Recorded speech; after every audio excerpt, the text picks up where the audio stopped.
તમારું સ્વાગત છે મારા કિચનમાં. આજે આપણે બનાવીશું મેંદા વગર ઘઉંના લોટના ફેમસ જામનગરના તીખા ઘૂઘરા. એકદમ ટેસ્ટી એવા. જો તમે મેંદો વાપરીને જ બનાવતા હોય તો આજે આપણે ઘઉંના લોટના ક્રિસ્પી બને એ રીતે ટિપ્સ અને ટ્રિક્સ સાથે બનાવીશું. જો તમને મારી રેસિપીઓ ગમતી હોય અને હજુ સુધી ચેનલને સબસ્ક્રાઈબ ન કર્યું હોય તો સબસ્ક્રાઈબ કરજો અને બાજુમાં આપેલી ઘંટી દબાવજો એટલે નવી નવી રેસિપીના નોટિફિકેશન આવે. તો ચાલો બનાવીએ. જે સ્ટફિંગ માટે આપણે બટેટા વાપરવાના છીએ એ ગરમ ગરમ તમે બાફો એટલે છાલ ઉતારી તરત જ એને ખમણી લેવાના. તો આ રીતે બટેટા તમારા ચીકણા નહીં થાય અને જે મિશ્રણ છે એ વધારે પડતું સ્ટીકી ન બને એટલા માટે આ રીતે બટેટા ખમણી ફેલાવી ઠંડા કરવા માટે સાઈડમાં મૂકી દેવાના. એ ઠંડા થાય ત્યાં સુધીમાં આપણે ઘૂઘરાના લેયરના લોટ માટે એક બાઉલમાં 2 કપ ઘઉંનો લોટ એટલે કે રોટલીનો લોટ અને એમાં 4 ટેબલ સ્પૂન કે પછી તમે 1/4 કપ જેટલો ઝીણો રવો ઉમેરી દેવાનો. તો મેં અહીંયા 4 ટેબલ સ્પૂન ઉમેર્યો. સાથે 1 ટીસ્પૂનથી થોડું ઉપર મીઠું અને 1 ટીસ્પૂન અજમો મસળીને ઉમેરી આ રીતે મિક્સ કરી દઈશું. હવે તમે અહીંયા ઘી અને તેલનું બેયનું મોણ આપી શકો છો. તો મેં 2 ટેબલ સ્પૂન તેલ ઉમેર્યું. મિક્સ કરી દઈશું એકદમ સારી રીતે અને મુઠ્ઠી પડે એ રીતે મોણ દેવાનું છે. તો આ રીતે મેં મિક્સ કરી દીધું. હજી મુઠ્ઠી બરાબર નથી પડતી એટલા માટે 1 ટેબલ સ્પૂન જેટલું મેં હવે ઘી ઉમેર્યું. તો એટલું ઘીનું પણ મોણ તમે આપી શકો છો. મિક્સ કરી દઈશું અને હવે થોડું થોડું પાણી ઉમેરી અને પરાઠાના લોટથી થોડો કઠણ લોટ હોય એવો લોટ આપણે રાખીશું.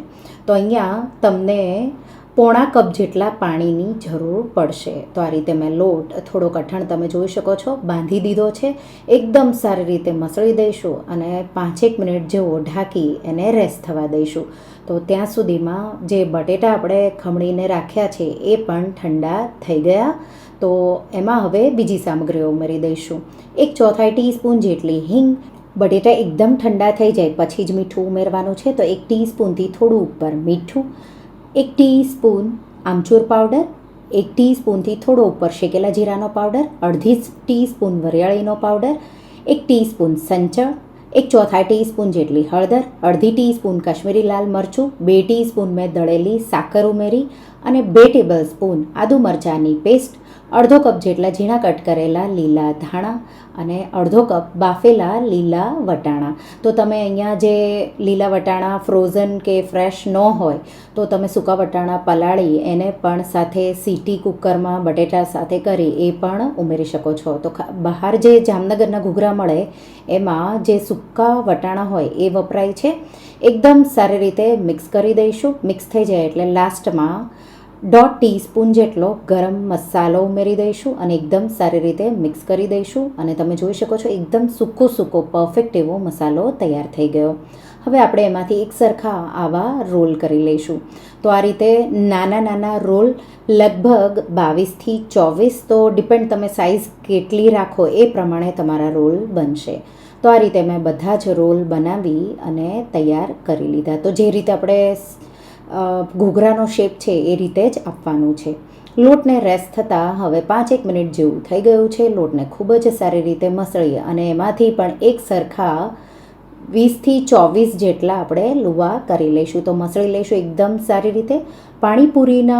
પૂરીના જે લુવા હોય એનાથી થોડા મોટા લુવા આપણે કરી લઈશું. લોટનો મેં મસળી લીધો અને તમે જોઈ શકો છો આવા એક સરખા લુવા કરી લઈશું. હવે લુવાને આપણે બાઉલમાં ઉમેરી દઈશું. એક લુવો લઈ અને એને મસળી અને આ રીતે ફ્લેટ કરી દઈશું. અને લોટ કઠણ હોય એટલે તમને સૂકો લોટની જરૂર પણ નહીં પડે. જો થોડું પણ લાગે કે ચીપકે છે તો લોટ તમારો થોડો આવો કઠણ હોવો જરૂરી છે. નહીંતર તમે જે ઘૂઘરા બનાવશો એમાં બબલ પણ આવશે અને તરત જ સોફ્ટ થઈ જશે. તો એ ખાસ તમારે ધ્યાન રાખવાનું છે. હવે બને એટલી પાતળી પૂરી આપણે આ રીતે વણી લઈશું. તો વચ્ચે થોડું જાડું રહેશે તો ચાલશે પણ કિનારી બને એટલી તમારે પાતળી કરી લેવાની. તો આ રીતે મેં એકસાથે 4થી 5 પૂરી આવી વણી લીધી. હવે એક પૂરી આ રીતે લઈ લઈશું. એમાં મેં આ રીતે વચ્ચે રોલ મૂકી દીધો, થોડો એને ફ્લેટ કર્યો અને હવે બોર્ડર આ રીતે ચિપકાવી દઈશું. તો આ રીતે એકદમ સારી રીતે ચિપકાવી દેવાની અને હવે આપણે એને આ રીતે ડિઝાઇન આપશું. તો આ રીતે તમે જોઈ શકો છો ફોલ્ડ કરી આ રીતે ચીપટી લેવાની, પાછું આગળનો ભાગ હોય એનાથી ફોલ્ડ કરી પાછી ચીપટી લેવાની અને છેક સુધી તમારે આ રીતે ફોલ્ડ કરતા જવાનું. એટલે આ રીતે તમારો ઘૂઘરો ફોલ્ડ થઈ અને રેડી થઈ જશે. તો તમે જોઈ શકો છો. જો તમને આ રીતે ફાવતું ન હોય તો આ રીતે તમારે રોલ મૂકી દેવાનો, આ રીતે ફોલ્ડ કરી બરાબર ચિપકાવી દેવાનો. તો સારી રીતે પ્રેસ કરી ચિપકાવવું જરૂરી છે. અને ફોક તમારા પાસે હોય તો આ રીતે તમે હળવા હાથે ફોકની પણ ડિઝાઇન આપી શકો છો. તમારા પાસે જો ઘૂઘરા, આપણે ગળ્યા ઘૂઘરા બનાવીએ એનું મોલ્ડ હોય તો એ પણ તમે વાપરી શકો છો.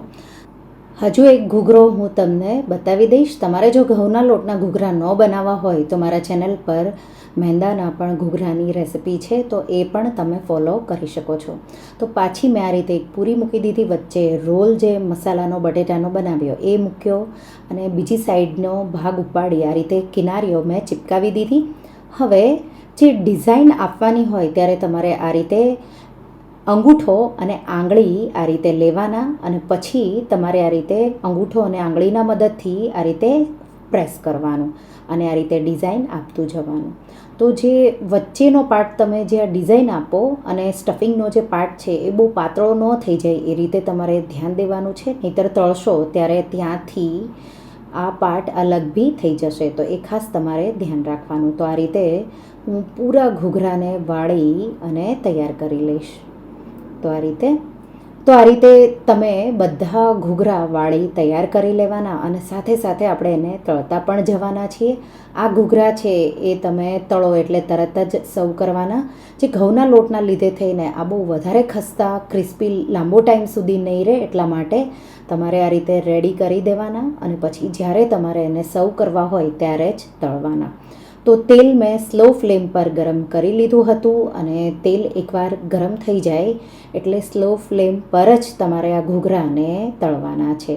સ્લો ફ્લેમ પર લગભગ મેં 3-1 મિનિટ જેવું એને તળ્યું. પછી આ રીતે ઉપર આવી જાય પછી જ તમારે જારો લગાવવાનો અને પછી બીજી સાઈડથી પણ 1-2 મિનિટ જેવું તમે ફ્રાય કરશો એટલે ઘૂઘરા તમારા આવા ક્રિસ્પી એવા, અને તમે જોઈ શકો છો બબલ પણ નથી આવ્યા, તૈયાર છે. તો આ રીતે બધા જ ઘૂઘરા હું ફ્રાય કરી અને તૈયાર કરી લઈશ. આ ઘૂઘરાને તરત જ સર્વ કરવા પડશે. જો થોડીવાર પણ રહેવા દેશો તો ઘૂઘરા તમારા સોફ્ટ થઈ જશે. તો આ રીતે જો તમે ઘઉંના લોટના તીખા ઘૂઘરા ક્યારેય ન બનાવ્યા હોય તો રેસિપી જરૂરથી ટ્રાય કરજો. અને જ્યારે તમારે સર્વ કરવા હોય ત્યારે વચ્ચે આ રીતે હોલ કરીશું. ફુદીના ધાણાની ચટણી આ રીતે સ્વાદ પ્રમાણે થોડી થોડી છાંટીશું. આંબલી ગોળની ચટણી એ પણ સ્વાદ પ્રમાણે, થોડા મસાલા શીંગના આ રીતે દાણા છાંટીશું અને ઝીણી શેવ આ રીતે છાંટી દઈશું અને તરત જ તમે સર્વ કરો.